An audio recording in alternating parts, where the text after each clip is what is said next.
This is History's Hidden Weird. I'm Quinn Strange. Let's get into it. What do you get when you cross overworked apprentices, a printing press, and a house full of cats? Well, in 1730s Paris, you got one of the strangest and most disturbing protests in labor history, a bizarre act of revenge so dark and absurd that it became known as the Great Cat Massacre. Yes, this really happened. But this isn't just a story about cruelty or chaos, it's a window into class warfare, powerlessness, and the strange ways oppressed people push back when they have no voice. This is the strange and unsettling tale of a feline massacre, staged not by madmen, but by intelligent, angry workers with a very twisted sense of humor. Let's begin with the setting, Paris, around the 1730s. The Enlightenment is underway. Philosophers write about liberty and reason, salons are buzzing, and the aristocracy is living in powdered luxury. But beneath that gilded surface lies another world, the world of the working poor. Artisans, apprentices, servants, they live crowded into tenements, eat meager meals, and work long hours for little pay. Their jobs are often physically demanding, their employers cruel or indifferent, and their futures bleak. Among these workers were printing press apprentices, young men in their late teens or early 20s, often from rural families, brought into the city to learn a trade. And if you were an apprentice in a printing shop in 1730s Paris, your life sucked. One famous account of this cat massacre comes from a memoir by Nicolas Contat, an apprentice printer who described daily life in brutal, sarcastic detail. He and the other apprentices worked exhausting days, covered in ink and sweat, doing all the heavy lifting, literally and socially. Meanwhile, their masters and mistresses lived well. In the shop where Contat worked, the master's wife had a particular affection, not for the boys who made her business possible, but for her cats. Lots of them. The house, Contat said, was overrun with cats.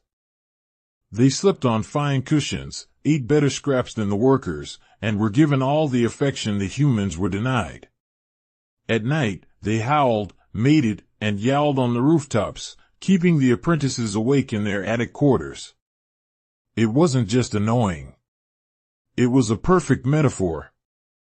The cats, in the apprentices' minds, were the elite, pampered, privileged, oblivious to the suffering below. And that's when things took a turn. What began as bitter jokes became something else entirely. One day, the apprentices, fed up and sleep-deprived, staged what they would call a mock trial. They rounded up the cats. Dozens of them. They accused them of crimes, witchcraft, theft, disorder, all of it played for laughs, sort of. Then they executed them. Some were hanged from makeshift gallows. Others were thrown from rooftops. It was bloody, horrific, loud, and, according to Contat, hilarious, at least to the apprentices. They called it justice. They even forced the master and his wife to witness parts of the ceremony. In their minds, it wasn't just cruelty. It was satire. A political performance.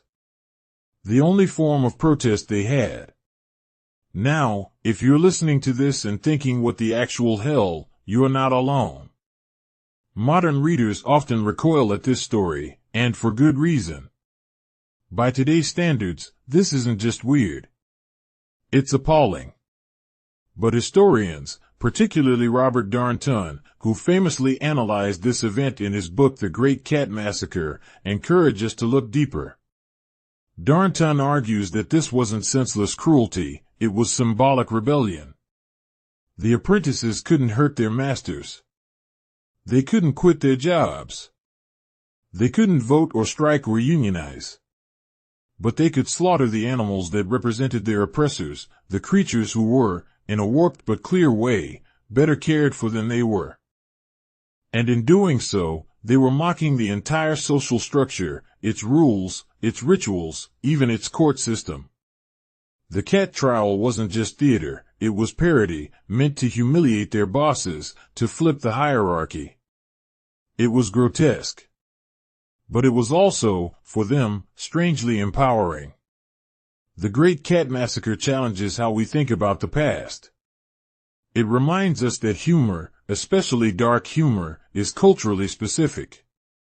What made people laugh in the 18th century might make us nauseous today. But laughter, even when cruel, can be a powerful weapon. This massacre wasn't about the cats. It was about power, and the complete lack of it. It was a scream into the void, wrapped in absurdity. Darnton once said that to understand history, we need to try to enter the minds of people who lived in very different worlds, who didn't see cats, or work, or justice the way we do. And maybe, just maybe, by peering into this strange and bloody moment, we learn something about what happens when injustice festers, and what forms rebellion can take when there's no other option left. The Great Cat Massacre wasn't a war, or a riot, or a revolution. It was something stranger, a protest through cruelty. A cry for help wrapped in satire, violence, and fur. It's a deeply uncomfortable story. And it should be. But it also reminds us that the weirdest moments in history are often the ones that reveal the most about who we were and who we still are. This has been History's Hidden Weird. I'm Quinn Strange. Thanks for listening. Stay curious. Stay kind. Stay wonderfully weird.